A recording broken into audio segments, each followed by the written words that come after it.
Hi, I'm Sister Ann Clark. I'm a Sister of the Precious Blood.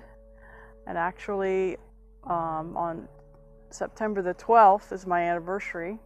And I will be in the community for 42 years. Unbelievable. So how did it all begin?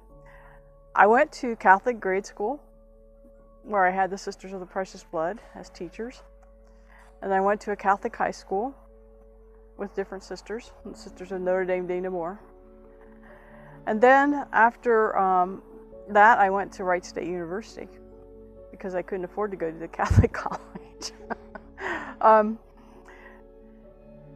And after 1 year at Wright State, and actually it was kind of a mind-blowing year because I'd been to these Catholic schools, and then I get these teachers, like one of them was an atheist and one of them was into Wiccan. And so it was kind of like crazy. I was really not sure what the heck was going on in my life and my faith life. And for some reason, after my freshman year at college, I entered the Sisters of the Precious Blood.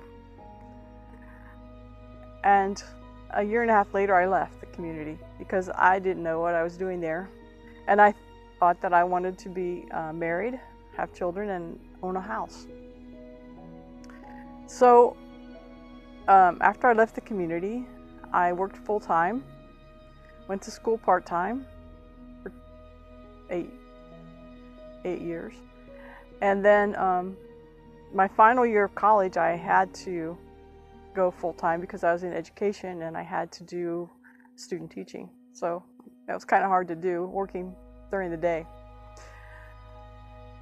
After that, I got a job, actually, as part of my 5th year of college, I had an internship at Trotwood-Madison City Schools. Then I was told I would get a job teaching in Trotwood-Madison City Schools, and guess what? I didn't.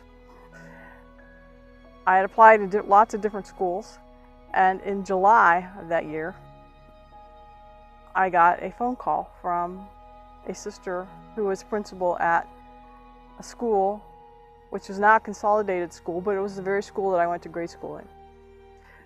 And she just happened to be a Sister of the Precious Blood. And she told me she just pulled my application out of the dead file because one of her 4th grade teachers quit at the very last minute. So that's how I got my job teaching, my first job teaching. And I figured since I was in a Catholic school, maybe I better start praying again, which I had not done for a while, and start going to church, which I had not done for a while. That was probably my biggest mistake, because once I started praying, I started listening to what God was asking of me to do. And He was asking me to be a sister. It's not what I wanted to do. I still had my desire to get married, to have children, and have a house. But none of that happened in 10 years, so maybe that was a hint. I went on several retreats, and one thing about the Sisters of the Precious Blood, in our previous mother house, we used to do perpetual exposition of the Blessed Sacrament. And I just remembered that because I was there several times. Whenever we won a trophy in school, we always had to come out and show it to the sisters who were living there. And so they would always show us the chapel. It was important to me, that adoration in front of the Blessed Sacrament.